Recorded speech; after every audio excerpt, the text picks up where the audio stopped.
세 번째 이제 파킨슨으로 넘어가도록 하겠습니다. 파킨슨은 제가 조금 준비했고 뭐 그 김원 교수님이 이제 필요한 내용들 첨삭해 주실 텐데요.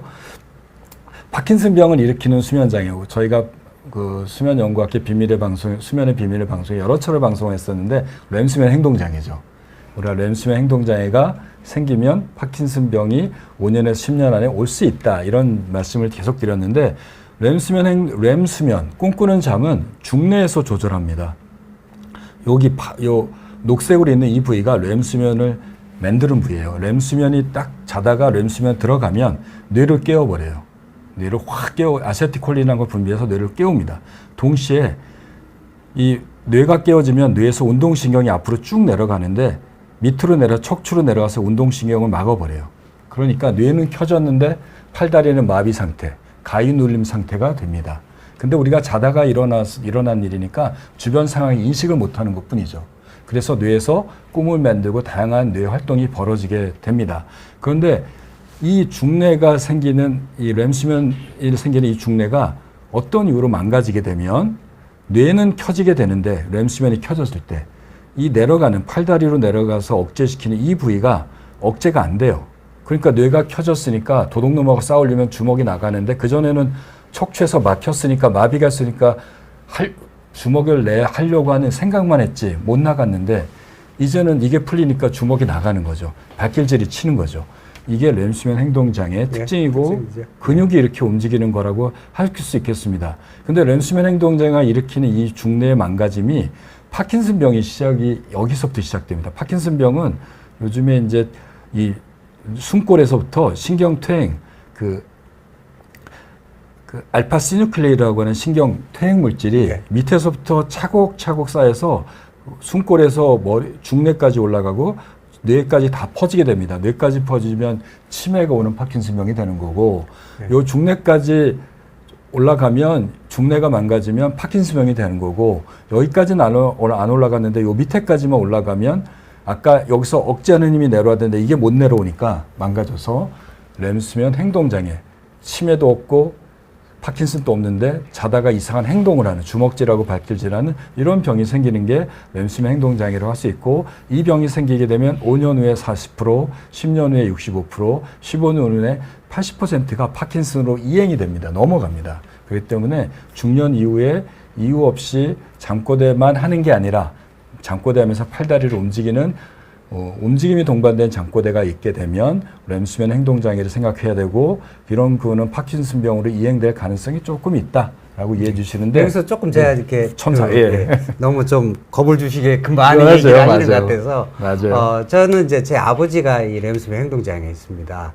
그래서 이제 꽤 됐는데 한 10년 됐는데 이게 이제 자다가 뭐 부딪혀서 또 이렇게 그 머리를 부딪히기도 하고 이렇게 손을 쳐가지고 손이 다치시기도 하고 그래서 걱정을 좀 많이 했어요. 그리고 지금 아버지가 저희가 80몇 살인가 84세 되시는데 뭐 그 한 10년 지났는데도 괜찮으시더라고요. 네. 그래서 이제 이게 렘수면 행동장애가 다 파킨슨이 가고 치매가 가고 이러한 부분들은 너무 겁먹지는 않은 그런 부분이 있고 그렇지 않은 부분들은 분명히 좀 있는 것 같습니다. 네. 또 한 가지는 이제 우리가 이 디제너레이티브 퇴행성 뇌 질환들이 어떤 알츠하이머, 이건 파킨슨, 또 이제 전축두부 치매라고 표현되는 부분들이 있는데 대개 이런 어떤 단백질 변성과 이건 아밀로이드, 여기는 알파시누클레인, 또 다른 데는 타우 이런 물질들이 이제 뇌 안에 쌓이면서 이게 어떤 식으로 쌓여가느냐에 따라서 렘슬립 비헤이브 디스, 파킨슨 디스, 파킨슨 치매 이 방향으로 가는 타입이 있고요.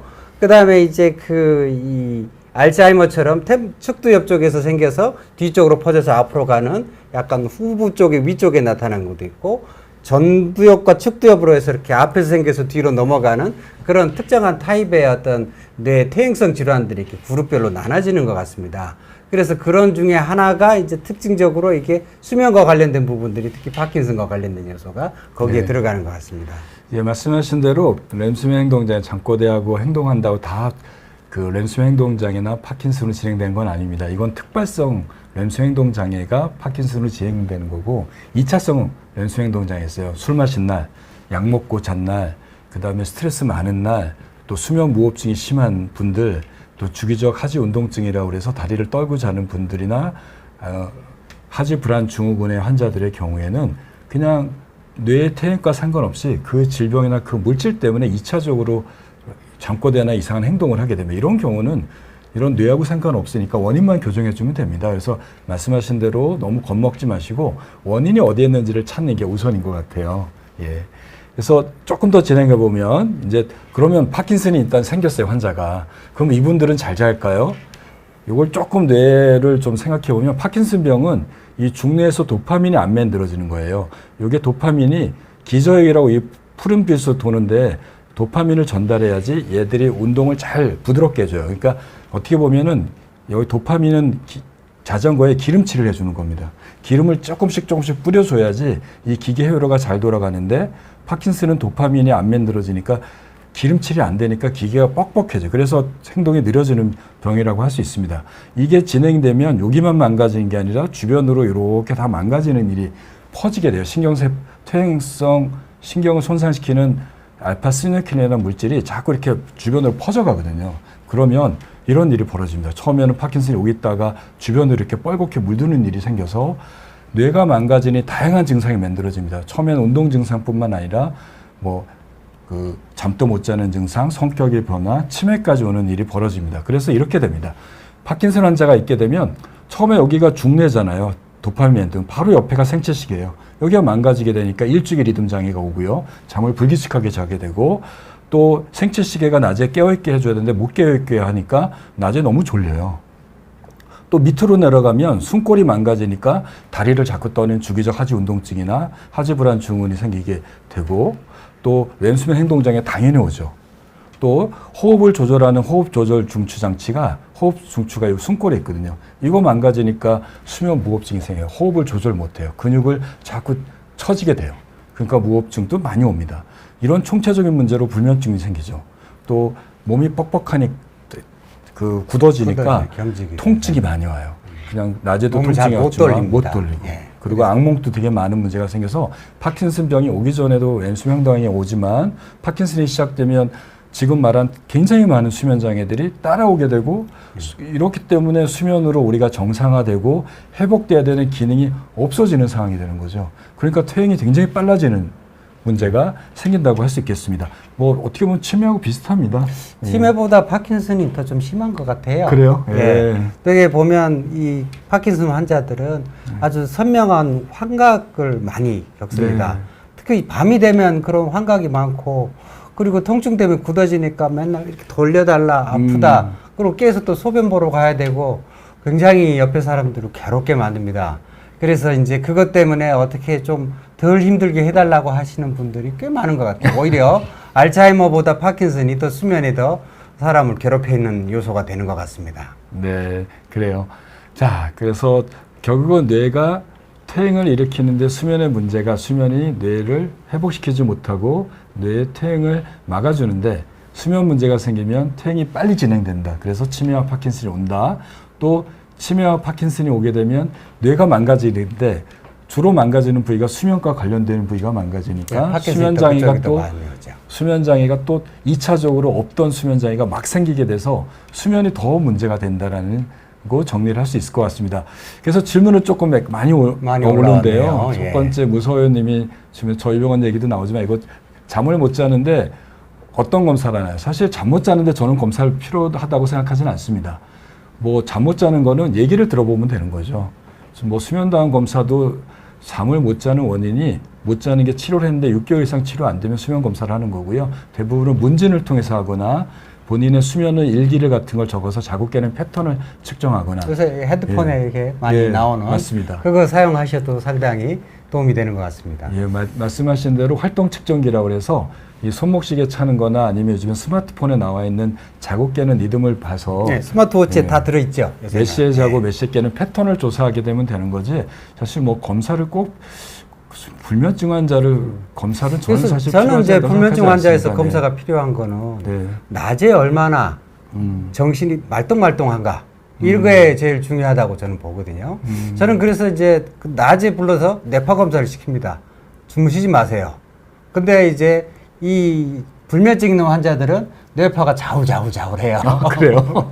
그래서 이 사람들은 이게 밤에 잘 못 자니까 낮에는 안 잔다고 하는데 내가 흐리멍텅해서 이게 이제 각성 시기에 수면의 일부가 이 차업이 들어와서 뇌가 이렇게 축축 처지는 잠이 들진 않았지만 졸리기는 그런 뇌파들이 자주 나오면 당신은 수면이 부족한 상태야. 이렇게 얘기를 해줍니다. 그러세요. 그러면 잘 받아들이시는 것 같아요. 아이고, 예. 또 새로운 팁이네요. 예. 그 다음에 이제 질문이 초록님하고 대박님이 주신 질문이 거의 몇 비슷한 것 같은데요. 뭐, 그 수면제를, 그러니까 잠 못 자면 치매가 오기도 하고 문제가 있다 그러니까 잠을 늘리기 위해서 수면제를 먹어야 되나요? 또 두 번째 질문은 수면제를 매일 먹는데 치매가 올 수 있나요? 사실 이게 좀 연결되는 질문이거든요. 그렇겠죠. 네. 예.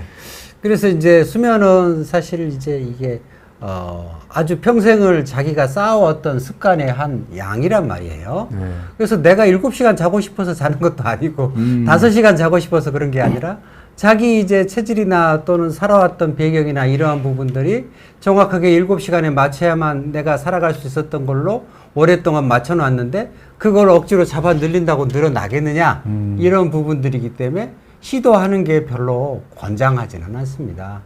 그래서 내 몸에 맞춰서 한 것이지 예를 들어서 이런 문제가 되는 사람들은 이게 이제 전체적인 통계를 잡아서 한 시간으로 나타나서 아까 처음에 말씀드렸던 내용이지요. 그렇지만 그 중에는 실제로 자기가 편안한 시간이 8시간인데 5시간에 6시간밖에 못 자는 사람들에 해당되는 부분들이 많이 들어가 있는 겁니다. 근데 자기의 어떤 수면의 패턴의 시간들은 물론 이제 습관도 있지만 이제 유전적으로 받아들여진 것도 있어서 그 시간을 자고 5시간을 자고도 전혀 생활에 이상 없이 몇십 년을 살아왔다. 그러면 그 사람은 그 문제에 연결되는 상황이 아닌 거기 때문에 시간을 가지고 목맬 필요는 없는데 만약에 4시간, 5시간밖에 안 자는데 항상 졸리거나 피곤한 게 가지고 있는 거는 자기가 원하는 시간을 못 자고 있는 상황이기 때문에 이거는 수면을 늘려야 된다라는 겁니다. 근데 그냥 수면제를 가지고 늘린다? 그거는 아니지 싶습니다. 네, 많은 연구들이 있는데 수면제를 한 달 이상 복용하면 뭐 우리가 잘 아는 스틸록스 또 여러 가지 나오는 벤조디아제핀 계열의 수면제를 한 달 이상 복용하면 치매 위험성이 1.5배에서 한 2배까지 높아지는 결과들이 계속 발표되고 있습니다. 그래서 수면제는 어떻게 보면 뇌를 좀 억제하는 약이잖아요. 잠을 자기 위해서 뇌를 억제하는데 우리가 아는 대부분의 수면제들이 방광기가 3일에서 5일 정도 가거든요. 반으로 주는데 3일 이상 걸립니다. 3일 동안 뇌가 억제되는 상황이니까요. 그렇지 않아도 뇌가 퇴행이 되고 나이가 들어서 망가져가고 있는데 뇌를 자꾸 억제시키는 것들이 아마 뇌 손상을 좀 일으키지 않을까 해서 수면제를 매일 먹는 걸 권하지는 않습니다. 앞에도 말씀드렸지만 수면제를 쓸 수도 있습니다. 그리고 처방을 할 수도 있습니다. 하지만 본인의 잘못되는 잠을 못 자는 이유를 같이 해결해 주면서 약을 써서 보조를 받아야죠.